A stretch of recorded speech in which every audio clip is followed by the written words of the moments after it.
All right, about project 2, we're going to go ahead and click on the assignment over here. And I'm just going to start by reading the assignment brief here. You are a graphic designer working for a large movie studio in Los Angeles. The studio is planning to release a series of films this summer targeted to a variety of audiences. The studio needs storyline ideas for these films, as well as designs for the posters used to advertise them. Our project is to come up with an original movie idea with your choice of genre and to design the movie poster for it. Okay, so this poster is going to be executed in Photoshop, and there's a series of required poster content, and that is listed right here. So basically you need to have a movie title, a tagline, character names, a release date, and a movie website URL like www. whatever the name of the movie is. And then you need credits, logos, and ratings. And I'm going to go ahead and give you those. I have provided them within the template. They should already be in there, okay? Minimum of 4 manipulated images. So you have to have at least 4 images in your composition. You can always have more. You can't have less than that. And 75% of them must be your own. Okay, so that means if you have 4 images, then at least 3 of them need to be your own. And then you can have another one that is downloaded from the internet, but it must be copyright free. I've given you some websites where you can go into and download some images, okay? That could be copyright free. All right. At least one image must be cleanly masked with the pen tool. We're going to talk about that later when you get instructions on what masking with the pen tool is. And the mask must remain in your layers and saved in your paths palette, okay? This doesn't make sense right now, but as we go through the lecture, you're going to be explained on what all of this is, okay? So we can go ahead and look at some of the student examples here, okay? They're located down here.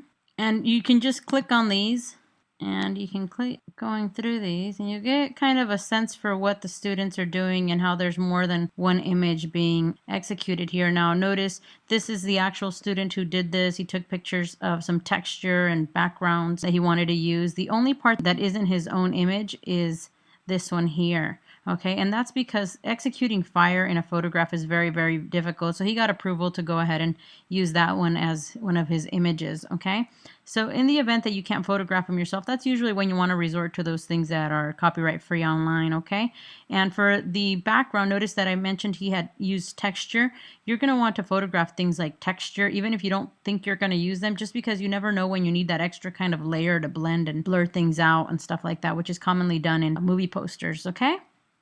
All right, I'm going to keep going. This one here, we're going to learn some of these techniques. Notice he colorized that. This is actually a room that he took a photograph of, and this is mother. He photoshopped that person in here. He added some drop shadows that weren't really showing up in the photograph. Took a picture of this little boy. So you can see all the different images that he's using here. Even if it looks like just one scene, it wasn't possible for him to photograph it all together to get what he wanted. So this is what he ended up putting together.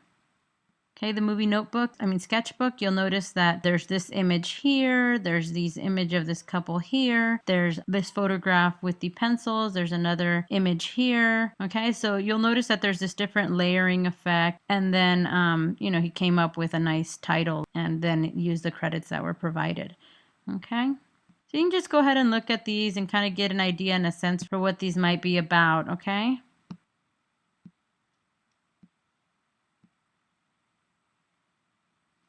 All right, I'm gonna go ahead and close out of here. Now you can also look at concept arts. Concept arts is where they design posters professionally. It's a place out in Los Angeles, and you can just go ahead and click on some of these and you should be able to get a preview of what they look like. Okay, as you look at them, take a look at what kind of imagery they're using. Because you have a 4 image requirement, you need to make something that has a little bit more imagery, but a lot of times there is one featured character, but you're going to need to composite in either different backgrounds or different features, something so that I can tell that you know how to use the tools in Photoshop, okay? And then also take a look at how they're setting their titles and whatnot. All right, I'm going to go ahead and click back out of here. All right, now the objectives are to develop conceptual and content development skills, to support the clarity of a message by integrating type and imagery into a cohesive narrative inspired by content, Photoshop medium, and movie poster industry norms, to develop your conceptual layout skills by applying visual hierarchy principles to both imagery and typography components, to design with consideration and respect of copyright law as it applies to commercial work through the use of your own original imagery and some copyright copyright-free images. To gain knowledge of movie poster anatomy, such as margins, movie titles, taglines, credits, ratings, etc. To develop technical skills in Photoshop and in photography. Okay. Now moving on, we have a process overview. Just like our other project, you're going to start off by being briefed on the assignment as I'm doing now. Then you're going to go into the research phase, and that's when you start looking at inspirational imagery and look at like synopsises for movie ideas, okay? You're going to write a movie proposal. In your movie proposal, there's a sample, and that's part of the homework for this week. So I'll let you take a look at that video to get more explanation on that. Same thing with the movie poster composition write-ups, okay? And then you're going to start taking images, also part of the homework for this week. And digital drafting, you're going to have to execute 1, visual ideas first in Photoshop. You're not going to be sketching on this project. You can sketch if that's what helps you generate ideas, but we're going to go from writing about our ideas and taking photographs of those ideas to digitally drafting 1, okay? And you're going to start out with 1 composition, and that's going to be the final poster that you use. And then there's going to be a critique online. You're going to get feedback by the instructor and others on what you could improve on. And then you're going to go into a digital refinement stage where you implement all that feedback. You start adding little finishing touches like color correcting and adding drop shadows and stuff like that. And then you're going to submit it online. Okay. Considerations, you'll be evaluated on the clarity of your concept, that your concept matches what we're seeing visually. It must make sense relative to the genre, the title, the movie synopsis, and the industry norm in general. So what that means is that depending on what type of movie idea you have, you're going to be judged on whether that type of poster looks like it makes sense for that type of movie. Okay. Compositional considerations, same as the other project. You need to have balance and good perspective and good color and hierarchy and unity and emphasis and balance and bleeding as it's needed. Technical specifications, you're going to be evaluated on the stuff that we're going to learn in class, such as layers, blending modes, adjustment layers, using the different tools that we learn. Here you'll see we have a template. Now what you want to do is you want to right click it and download it. It won't download on this particular PDF that we have here, but if you go to the website, you'll be able to download it, okay, in the appropriate week that it's located in so that you can start using it, okay?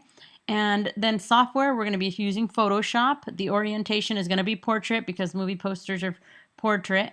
And then the size is going to be 12 by 18 and it's going to be in RGB mode. But in reality, if this were a real poster for print, you would want to do it in CMYK. The reason we're not doing it in CMYK this time around is because RGB has more capacity to render different types of effects and layer modes. But if you were going to print this, then what you would want to do is once you're done manipulating all of your images, then you could convert it into CMYK mode, because CMYK is the proper format for things that you're going to print. But we're just going to keep it in RGB because, again, like I said, we're not going to actually have to print this, and it has more capabilities when it's in RGB mode. And we'll be working in 150 dpi for resolution, but in reality, if something was for print, it would be 300 dpi. So I don't want you to think that I'm teaching you the wrong thing.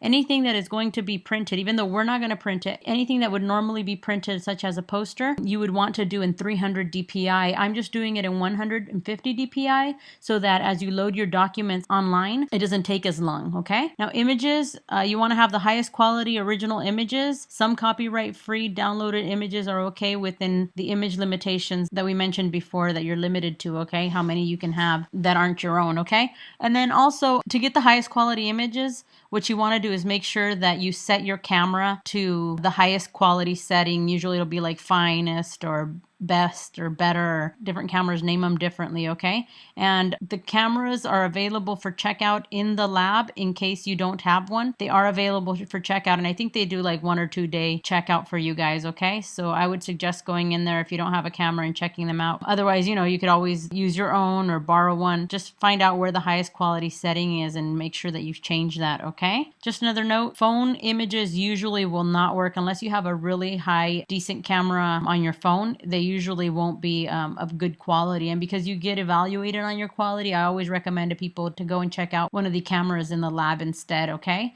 So just a heads up.